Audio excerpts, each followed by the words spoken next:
Macam yang kita tahu, parti yang bakal naik nanti akan corakkan negara kan. Jadi boleh Tuan kongsikan nasihat untuk bakal pengundi dan terutamanya pengundi yang pertama kali lah.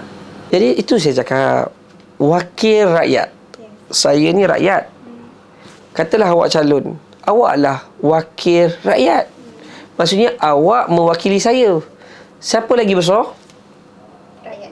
Rakyat. Maksudnya rakyat, wakil rakyat. Tapi sekarang terjadi dalam keadaan masyarakat apa dia? Wakil rakyat besar lagi daripada rakyat. Faham tak nak cerita hari ni? Jadi sekarang ni yang pilih wakil rakyat ni siapa? Rakyat. Jadi sekarang ni betul-betul kena bijak.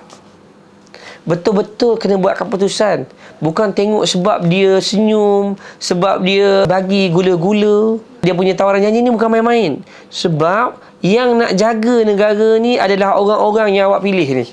Orang-orang yang akan menerajui negara ni adalah orang-orang yang kamu pangkah ni.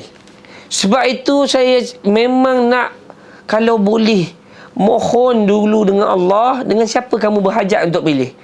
Kalau contoh dekat dalam kampung tu, contoh ada satu wakil rakyat ni, kita nampak calon ni, contoh daripada PAS, memang bagus, memang boleh buat kerja, memang boleh bantu orang, maka pilihlah yang tu. Janganlah sebab engkau tak nak pilih dia sebab engkau tak suka dia. Faham maksud saya? Okey, dekat satu kampung ni kau nampak pula ada satu orang wakil rakyat daripada PAS, tapi kau tahu parti dia parti yang bagus, tapi dia tak buat kerja. Jadi kau janganlah pilih dia. Macam tu. Kalau kau tengok dalam UMNO, ada satu wakil rakyat tu, calon tu, kau nampak, oh ni memang dia buat kerja, engkau pilihlah dia. Tapi kau tengok dalam parlimen lain, oh ini wakil rakyat ni, dia tak buat kerja tapi dia duduk kat parti UMNO. Kau nampak dia tak buat kerja, jangan kau pilih dia. Begitulah dengan parti-parti bersatu, parti-parti bebas.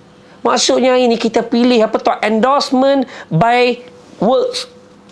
Kau buat kerja, kita pilih. Kau tak buat kerja, kita tak pilih. Dan memang kalau dia tanya, matilah, contoh dia kata, memanglah tugas kita sebagai wakil rakyat, dia kata, wakil rakyat ni takkan semua benda kita nak tengok. Jangan jadi wakil rakyat, jangan jadi calon. Sebab nak jadi calon ni tanggungjawab dia besar, amanah dia besar. Jadi kalau tak boleh buat, jangan ambil. Sebab itu tanggungjawab yang berat. Jadi kalau dah ambil, anda bersedia untuk berjuang, bersedia untuk tak ada masa, bersedia untuk berhadapan dengan masalah rakyat. Jadi bagi saya, pengundi-pengundi di luar sana kena betul-betul bijak. Tengok, buat kajian, background ni siapa, siapa di belakang, dari mana sumber dia, macam mana dia berkempen pilihan raya. Tak ada duit, pinjam orang sebab nak berkempen. Yes, lebih baik daripada yang mencuri, yang ambil hasil daripada orang ramai. Sebab tu kita nak mencari wakil ataupun calon yang prihatin, yang memang dia melihat kumpulan marhain ni adalah volume untuk mereka, medium untuk mereka bantu. Dia melihat kos perumahan secara rendah ini perlu dibiayai oleh kerajaan untuk supaya masyarakat boleh sewa dan beli dengan kerajaan. Mengikut proses yang sama seperti bank, cuma beza ini pinjaman antara rakyat dengan kerajaan. Dan mereka ini sanggup untuk memerangi kartel-kartel, pembekal-pembekal, yang di mana bila menang parti-parti tertentu, bila berlakunya satu kerajaan, dan bila dah menang, pastikan kerajaan ni berani sikit. Boleh pergi lawan, boleh berani pergi tutup kilang yang ada perniagaan haram, boleh berani pergi pecahkan semua kedai-kedai judi yang merosakkan masyarakat. Tapi kalau sekadar untuk menjadi calon, hanya bising dalam parlimen, tapi tidak buat kerja di luar, buat tekanan kepada agensi-agensi yang terlibat dengan banteras aktiviti haram ni, tak guna. Sebab tu kita pun tak heran bawang naik harga, kentang naik harga, semua naik harga.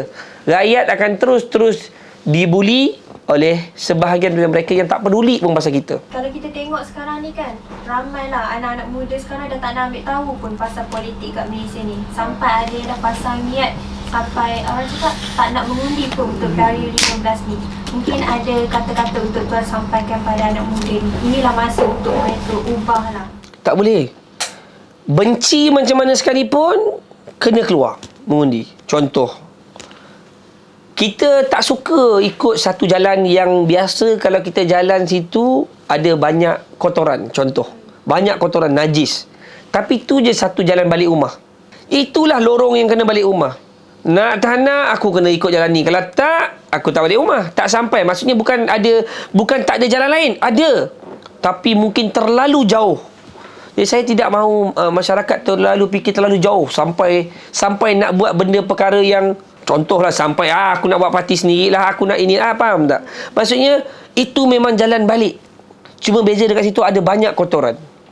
Jadi macam mana nak selesaikan masalah ni? Masalah ini kalau anda rasa anda tak nak mengundi kerana anda bosan, kerana anda rasa tak guna undi mereka ni, carilah parti-parti bebas yang ataupun individu dalam mana-mana parti yang kamu kira mereka ini layak untuk kamu pilih dan kamu sokong.